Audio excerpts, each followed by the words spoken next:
Buenos días, hermanos. ¿Bien? ¿Aguantáis bien?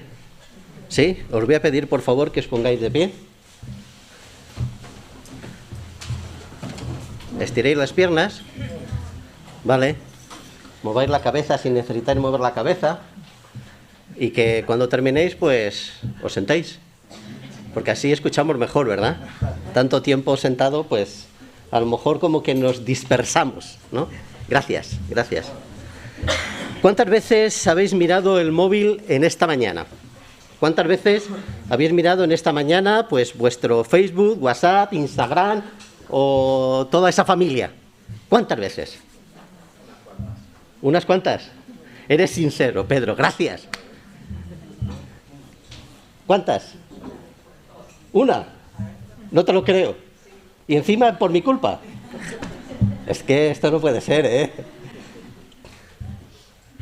2 he escuchado por ahí. 35 veces. Sí, señor. Bates el récord, ¿eh? ¿Alguno más valiente? ¿Eh? Hombre, se dice el pecado, pero no el pecador, tío. Es que de verdad, eres la reuca. Siempre metiendo ahí, cizaña. Pues yo algunas, vamos a dejarlo ahí, algunas. Según las estadísticas, muy bien, una vez. Según las estadísticas, los españoles consultamos nuestro teléfono móvil unas 150 veces al día para navegar por internet, para ver nuestras redes sociales, escuchar música, jugar con él o enviar algún mensaje. Eso sí, no tenemos que recibir alguna llamada o hacer alguna llamada. 150 veces al día. Y eso quiere decir, más o menos, que a la semana lo estamos viendo como mínimo 1050 veces. Es verdad que uno lo van a ver 250 y otros 50, pero esta es la media según los expertos. Algo más de 1050 veces a la semana. Las mismas estadísticas dicen que no podemos estar más de 1 hora sin abrir nuestro amigo WhatsApp. Eso quiere decir que alguno de vosotros, durante la hora del culto, que ya es la 1:15, ¿vale? La hora del culto, habéis echado un ojito al WhatsApp. Y algunos se están riendo y no voy a mirar quién, ¿no? Y eso quiere decir que cuando terminemos el culto, más de uno, lo primero que vamos a hacer es mirar nuestro WhatsApp. ¿Verdad que sí? Porque no podemos estar más de 1 hora sin contemplar a nuestro amigo WhatsApp. Curioso, ¿verdad? Curioso. Eso quiere decir que lo último que hacemos antes de irnos a la cama y lo primero que hacemos cuando nos levantamos es mirar nuestras redes sociales. ¿Sí o no? La gran mayoría, gracias a Dios todavía algunos se mantiene firme, pero la gran mayoría es lo que hacemos. Nada más despertarnos, mirar el WhatsApp, ¿vale? Así es que, según las estadísticas, 8 de cada 10 españoles padecen nomofobia.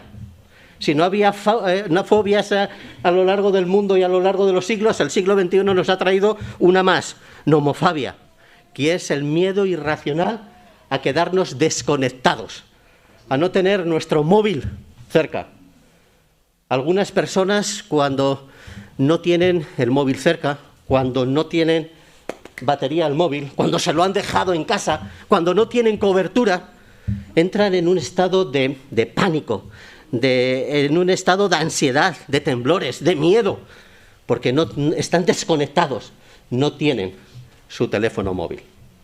Y por desgracia, aunque son estadísticas, es una realidad que estamos viviendo, ¿verdad? Porque en definitiva nos gusta estar conectados y, cuidado, vamos a decir que tiene su parte positiva, que cuando lo utilizamos bien y sabemos utilizarlo adecuadamente, le sacamos mucho partido y mucho beneficio. Es bueno estar conectados con la familia, ¿verdad? Es bueno estar conectado con los amigos. A veces no es tan bueno estar conectados con el grupo del trabajo, pero es necesario también estar conectado con el grupo de trabajo. En fin, que la conexión, ¿no?, que tenemos a través de nuestras redes sociales a veces es importante. Y en nuestra vida es vital cuando lo sabemos utilizar adecuadamente. Guardando la distancia, una idea similar transmite Jesús a sus discípulos. Lo que le dice es: cuidado, no dejéis de estar conectados, no con el móvil, pero conectados conmigo. Porque la esencia de lo que sois y la esencia de lo que vais a hacer depende enteramente de que estéis conectados conmigo. Fijaros las palabras: permaneced en mí. Y estas palabras fueron dichas después de esa cena, lo que llamamos la última cena, y un momento antes de ir a la cruz. Es un momento crucial en el cual él sabía que iba a la cruz, sabía el sacrificio que iba a realizar y que sus discípulos pues iban a quedar solos. Y en los momentos de las luchas pues iban a venir, en los momentos difíciles en su vida, el maestro ha partido, y todos sabemos la historia y cómo ese momento, ese periodo de transición hasta que el Señor resucita y vuelve a aparecerse a ellos, son momentos difíciles, momentos en los cuales a ellos le vienen muchísimas preguntas, situaciones angustiosas. Algunos pasan situaciones tan difíciles que le niegan 3 veces, otros pues llegan a ahorcarse, como Judas, y una serie de cosas que van aconteciendo a los discípulos, y ese momento Jesús ya lo sabía. Y les tiene que decir: cuidado, cuidado, tenéis que seguir conectados a mí, porque el ser discípulo de Cristo depende enteramente de la conexión que tenemos con Cristo. ¿De qué manera estamos conectados con Él? Tenemos una relación íntima y personal con Él. En medio de las luchas, en medio de las dificultades, en medio de los gozos y de las alegrías, que gracias a Dios también las tenemos, en medio de cualquier cosa en la cual nosotros estemos viviendo, el Señor Jesús les dice: tenéis que estar conectados conmigo. Juan capítulo 15, versículos del 1 al 8. Dice así, leo de la versión de las Américas: yo soy la vid verdadera y mi Padre es el viñador. Todo sarmiento que en mí no da fruto, lo quita, y todo el que da fruto, lo poda para que dé más fruto. Vosotros ya estáis limpios por la palabra que os he hablado. Permaneced en mí y yo en vosotros. Como el sarmiento no puede dar fruto por sí mismo si no permanece en la vid, así tampoco vosotros si no permanecéis en mí. Yo soy la vid, vosotros los sarmientos. El que permanece en mí y yo en él, ese da mucho fruto, porque separados de mí, nada podéis hacer. Si alguno no permanece en mí, es echado fuera como un sarmiento y se seca, y lo recogen, los echan al fuego y se queman. Si permanecéis en mí y mis palabras permanecen en vosotros, pedid lo que queráis y os será hecho. En esto es glorificado mi Padre, en que deis mucho fruto y así probéis que sois mis discípulos. Y fijaros de qué manera nos invita a no perder esa conexión con Cristo, a estar conectados enteramente con Él. Fijaros de qué manera 8 veces se utiliza la expresión permanecer, en su forma positiva o negativa, y 7 veces se utiliza el determinante posesivo mí. Y aquí está enfatizando Cristo, recalcando la gran importancia que se tiene para permanecer en Él, para estar conectados con Él. Porque no podemos olvidar que Él es la fuente donde emana todo lo que somos, donde realmente nos desarrollamos, donde realmente somos lo que somos y por qué somos como hijos de Dios, en la esencia de lo que es Cristo. Y es curioso, pero este verbo permanecer se traduce a lo largo del Nuevo Testamento como quedarse, continuar, posar, incluso morar. Y creo que nos da luz a lo que se está refiriendo Jesús. Es decir, Jesús nos está diciendo: tenéis que morar en mí, pero también tenéis que continuar día a día morando en mí. La cuestión no es que debemos de estar conectados constantemente con Cristo, sino que no podemos perder la cobertura con Cristo. Porque la esencia, la realidad de lo que nosotros somos está como ya hemos expresado a lo largo de este culto, más de uno, está cuando estamos conectados con Él, porque está en Cristo. La cuestión es que nuestra conversión no es un momento concreto y puntual de nuestra vida. Nuestra conversión es una decisión que tomamos un día, pero que tenemos que tomarla constantemente, día a día, todos los días de nuestra vida. No es que en un momento concreto nosotros vimos la gran maravilla de estar con Cristo, comprendimos su palabra, comprendimos su amor, comprendimos su misericordia, comprendimos que nos estaba llamando, que quería transformar nuestra vida y dijimos, sí, amén, gloria a Dios. Y ya se acabó todo. Ese momento es el comienzo que tenemos que permanecer constantemente, día a día. Es un compromiso que constantemente tenemos que tener con Él. Permanecer en Jesús no es un momento puntual de mi vida, es un estilo de vida. Y sabéis lo que es un estilo de vida, ¿verdad? Es vivir de una manera concreta día a día, de tal manera que esos hábitos buenos, que esas cuestiones en las cuales nosotros consideramos esenciales, que ese depender de Cristo y ese vivir conectado con Cristo se dan constantemente en mi vida. Que el fruto del Espíritu, que estamos estudiando ahora Gálatas, como dije el otro día en la célula, y es maravilloso poder volver a recordar grandes principios que tenemos en la palabra a través de libros como Gálatas, que no lo leemos mucho, pero que son tan ricos. Nos recuerda que día a día tenemos que dejar que el Espíritu Santo siga trabajando en nosotros, siga desarrollando el fruto que Dios ha puesto en nosotros a través de que el Espíritu Santo está morando en nosotros. El amor, paz, gozo, paciencia, benignidad, bondad, mansedumbre, dominio propio, todas esas cosas es conectar con Cristo. Porque si no estamos conectados con Cristo, no vamos a ser capaces de seguir adelante en los momentos de lucha, de dificultad. No vamos a dar fruto que permanece para vida eterna. Pablo lo dice con estas palabras en Gálatas 2:20. Con Cristo he sido crucificado y ya no soy yo el que vive, sino que Cristo vive en mí. Y esa es la idea. Desde el momento en el cual somos conscientes de la transformación, del cambio que Cristo ha hecho en nosotros, cada día de nuestra vida, ya no sabemos quién vive, si vivimos nosotros o vive Cristo, o Cristo en mí o yo en Él, porque tiene que haber una fusión total entre Él y nosotros. Tiene que haber una realidad de lo que es Cristo en mi vida. Ya no se trata de cómo pensaba yo, cómo sentía yo, cómo vivía yo. Se trata de cómo piensa Cristo, cómo siente Cristo y cómo vive Cristo en mí. Y es una realidad que no se queda abstracto en una idea, en una filosofía, en unas palabras. Es una realidad que tenemos que vivir cada día de nuestra vida. No se trata de que yo diga, soy cristiano. Se trata de que demuestre que soy cristiano. Y demostrar que soy cristiano no lo puedo hacer si no estoy en conexión con Cristo. No puedo perder esa conexión con Cristo. Y es un acto de la voluntad, hermanos. No solo tengo que confiar cada día de mi vida en ese amor y en su palabra. Tengo que permanecer, dice el versículo 4, permaneced en mí y yo en vosotros. La permanencia de Cristo en mí no depende de su voluntad. La voluntad ya la tenemos. Vamos a ver si ha dejado su gloria, se ha hecho hombre, ha venido a esta tierra, ha sufrido por ti, por mí, ha muerto en la cruz del Calvario. No nos tiene que demostrar que Él quiere que estemos conectados. Los que tenemos que demostrar que queremos estar conectados somos nosotros. Su permanencia exclusivamente depende de nosotros.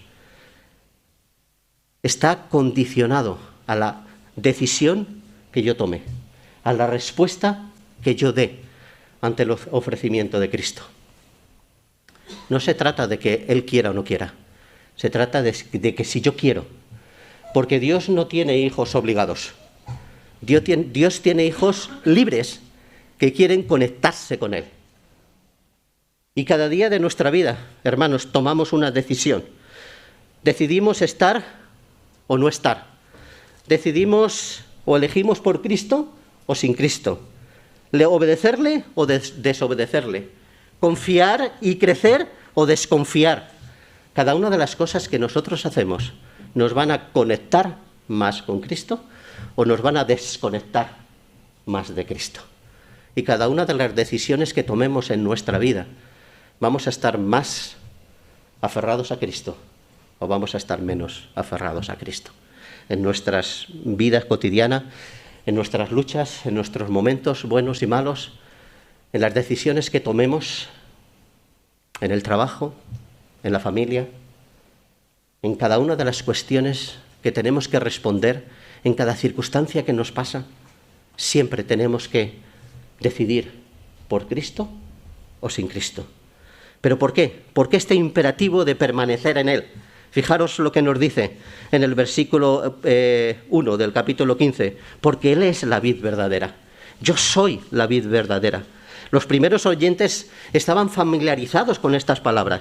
En el Antiguo Testamento se utiliza en muchas ocasiones la figura de la vid para mostrar de qué manera el amor de Dios había trabajado con el pueblo de Israel, de qué manera los había sacado de la esclavitud de Egipto, les había mostrado el propósito, les había hecho una nación que su objetivo era que fueran una nación santa, consagrada, que pudieran expresar lo que es la imagen de ese Dios todopoderoso a todos los pueblos que estaban a su alrededor.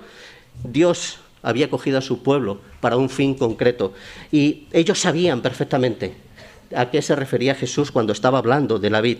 Y a lo largo de toda la palabra de Dios y de una manera especial en Mateo 21, cuando nos está hablando la parábola de los labradores malvados, nos dice que Israel fracasó, que Israel se desconectó de Dios y no pudieron hacer la obra para la cual estaban programados a hacer. Y al desconectarse de Dios, Dios tampoco pudo seguir cumpliendo su plan, su objetivo que tenía para él, y era llegar hasta los confines de la tierra. Pero anteriormente, hermanos, el ser humano también se desconectó de Dios. Y en Adán vemos de qué manera el hombre toma la decisión de cortar el router, ¿verdad? Cortar el wifi, ese wifi que nos unía con Dios. Y vemos las consecuencias que eso trae. Y a sus discípulos le tiene que decir también: oyes, separados de mí, la historia ha demostrado que nada puede hacer el hombre, porque yo soy la vida verdadera. Y fijaros de qué manera a lo largo de todos los estudios que estamos llevando con ese yo soy, nos está hablando de la esencia de lo que es Cristo, tanto como hombre como Dios. Y aquí cuando hablamos de la vid verdadera nos está mostrando la obra que Cristo hizo a nuestro favor. Fijaros de qué manera vemos cómo Jesús cumple todas las demandas absolutas del Padre. Este es mi Hijo amado, en quien me he complacido. El apóstol Pablo en Colosenses dice: esta es la imagen del Dios invisible. Cristo es la imagen del Dios invisible. Juan dice: he aquí el Cordero de Dios que quita el pecado del mundo. Es por eso que aquí les está diciendo Jesús: vosotros ya estáis limpios por la palabra que os he hablado. Les está enfocando constantemente a ese sacrificio que iba a hacer. Les está enfocando constantemente a la cruz. Es a través de la cruz que Cristo demuestra no solo lo que iba a hacer, sino quién es. Y como hombre con todas las consecuencias, pudo evidenciar y mostrar que cumplió todas las demandas absolutas del Padre. Y a sus discípulos les está dirigiendo justamente ahí, a los pies de la cruz, a los pies de la cruz de Cristo. Como hombre, Él es la fuente de vida, porque murió por ti y murió por mí. Pero como Dios, también es la fuente de vida, porque Él es el Creador, el Señor, el Soberano. Y como Dios, su sacrificio es eterno. No solo se quedó limitado a un momento concreto de la historia, trasciende la historia. Y lo que Jesús le está diciendo a sus discípulos es que, oyes, la única salvación viene por mí. Yo soy el que da la vida. Soy el que da la vida porque la vida está en mí, porque soy el Creador. Y soy el que doy la vida porque la redención es por mí. Te he redimido. Te he hecho una nueva criatura. Te he podido dar una esencia de vida, a pesar de que todavía tienes ese cuerpo terrenal y ese cuerpo pecaminoso. Y les está diciendo: no te engañes, No hay salvación. No hay salvación en Israel.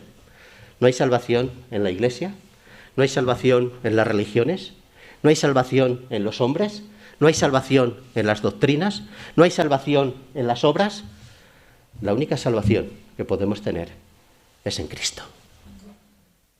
Y creo que a nosotros tampoco se nos puede olvidar que si nosotros queremos tener vida, tenemos que estar conectados con la vid, pero con la vid verdadera, con la esencia de aquel que puede dar vida, con la esencia de aquel que puede transformar corazones, con la esencia de aquel que puede dar sentido a lo que pensamos, a lo que sentimos, a lo que hacemos, a lo que vivimos. Porque ni siquiera en la iglesia evangélica hay salvación. No nos engañemos. La salvación está en Cristo. Eso es lo importante. Yo soy salvo no porque sea cristiano evangélico. Yo soy salvo porque estoy conectado a Cristo. Luego tenemos que hacer lo que tenemos que hacer, ¿vale? Y el sentido de estar aquí es extraordinario y es fundamental porque así el Señor lo quiere y nos lo ha mandado. Pero no podemos olvidar que en nada fuera de nosotros está la salvación, sino en Cristo. Pero también necesitamos estar conectados con Cristo, porque sin Cristo no podemos dar fruto, ese fruto de vida eterna. Fijaros lo que dice el versículo 4 y 5. Separados de mí no podéis dar fruto.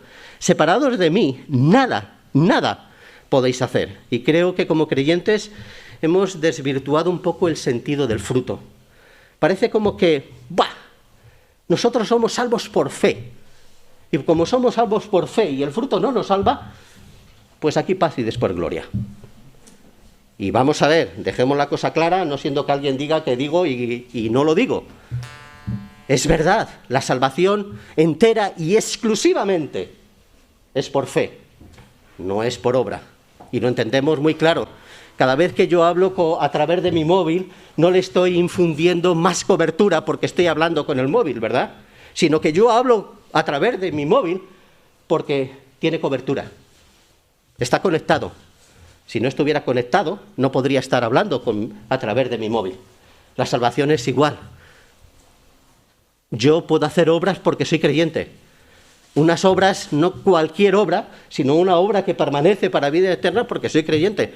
Pero por cuanto soy creyente, tengo que hacer esas obras. Por narices, tengo que estar viviendo en las obras que Dios ha puesto delante de mí, para que anduviésemos en ellas. Porque lo que nos está pidiendo el Señor es que nosotros podamos hacer esas obras. Porque somos creyentes. Y no nos olvidemos de que el Señor nos tiene aquí por un porqué y un para qué. No de tal manera que yo hago obras para ayudar, solamente como ser humano. Muchos seres humanos hacen buenas obras para ayudar a los demás. Y está bien, es loable. Todos podemos hacer obra, todos tenemos además la imagen de Dios, aunque esté manchada por el pecado. Pero el Señor aquí no nos está diciendo que solo ayudemos a las personas, sino que podamos transformar a las personas. Que nuestras obras sean hechas con un propósito, con un sentido, que puedan reflejar el carácter de Cristo, que puedan hablar del amor de Dios, que se pueda evidenciar el amor sincero, genuino que nosotros llevamos cuando estamos ayudando a los demás. Un amor que no tiene nada de interés propio, no tiene nada de orgullo, no tiene nada de expresión de superioridad o de inferioridad, no tiene nada de manifestación de que somos más santos o menos santos que nadie, no tiene nada de pensar de que por más obras vamos a ser más salvos o menos salvos. No, las obras que realmente nosotros manifestamos el carácter de Cristo que hay en nuestra vida. Y a veces, qué silencio encontramos en la iglesia, ¿verdad? Un silencio pasmoso ante las necesidades que están a nuestro alrededor. Y qué teóricos, hermanos, en muchas ocasiones nos hemos vuelto. Porque no se trata de demostrar lo que somos solo aquí, en la congregación, que es maravilloso, glorificar al Señor por lo que Él ha hecho en nuestras vidas. Se trata de glorificar a Dios ahí fuera, no solo a través de nuestras palabras, sino también a través de nuestros hechos. Mis obras, hermanos, tienen que reflejar a Cristo. tienen que hablar de Cristo y tienen que glorificar a Cristo. Porque Cristo nos ha dejado a ti y a mí, no solo para que vayamos al cielo, que es maravilloso poder estar un día con Él, sino para que mostremos a aquellas personas que están a nuestro alrededor lo que es el verdadero amor de Dios, lo que es la ayuda que Dios puede dar, que no solo se compone de una caja de alimentos o de una ofrenda que podemos dar a una persona, o a un país, o a una nación, o en un momento concreto. Se trata de la esencia, del carácter, de la vida de Cristo que nosotros podemos transmitir a través de las obras que cada uno de nosotros podemos hacer. Y debemos hacer, porque somos hijos de Dios. Dios ha querido mostrar su rostro a este mundo a través de su iglesia, a través de sus hijos, a través de ti y a través de mí. Y cada una de las cosas que nosotros hacemos van a hablar no solo de lo que yo soy, van a hablar de lo que es Cristo en mí, de lo que es Dios en mí. Porque aquí todos nos conocemos con nuestros defectos y nuestros defectos y virtudes, más o menos. Pero en la calle no tienen que ver a Antonio. No solo a Antonio. Tienen que ver a Cristo. De una manera práctica, de una manera real. Y fijaros lo que dice también. Y cuando estéis haciendo estas cosas, el Señor os va a podar. Hacer la poda. Y sabéis lo que es hacer la poda, ¿verdad? Cortar ese sarmiento para que siga dando fruto. Y el Señor a veces hace la poda en nosotros y la poda duele, me cachas la mar. No es nada fácil cuando nosotros estamos pasando por la poda. Pero el Señor quiere que sigamos dando fruto y que no seamos chupones. ¿Sabéis lo que es un chupón?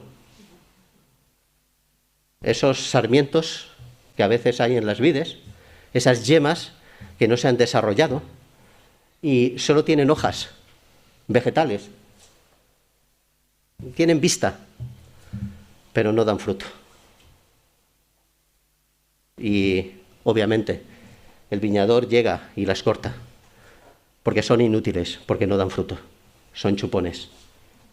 Y el Señor nos pide que a la medida que demos fruto, tengamos en cuenta que Él va a trabajar en nuestra vida para que cambiemos nuestro carácter, en nuestra vida para que dejemos nuestros pecados, en nuestra vida para que cambiemos nuestros hábitos, nuestra forma de pensar, nuestra forma de sentir, en nuestra vida para que todo lo que no glorifica a Dios sea cambiado y pueda glorificar a Dios. En nuestra vida Él va a trabajar para que el carácter de Cristo se vea en mí, en mis obras, y le glorifiquen a Él. Eso es lo que el Señor hace con cada uno de nosotros. Nos seguirá podando para que podamos dar fruto. Y no nos engañemos, hermanos. No demostramos nuestra salvación solo por venir a la iglesia. Demostramos nuestra salvación cuando hacemos obras. Porque las obras son las que hablan de que yo soy discípulo de Cristo. De que Dios está en mí. De que estoy conectado con Cristo. De que estoy haciendo la obra que Dios quiere. Y por eso Él es glorificado. Que el Señor nos ayude, hermanos, para que podamos seguir conectados con Cristo. Porque si desconectamos de Cristo, reflejaremos cualquier cosa, pero no le reflejaremos a Él. Haremos muchas obras, pero no las obras que Él quiere que hagamos. Que así sea.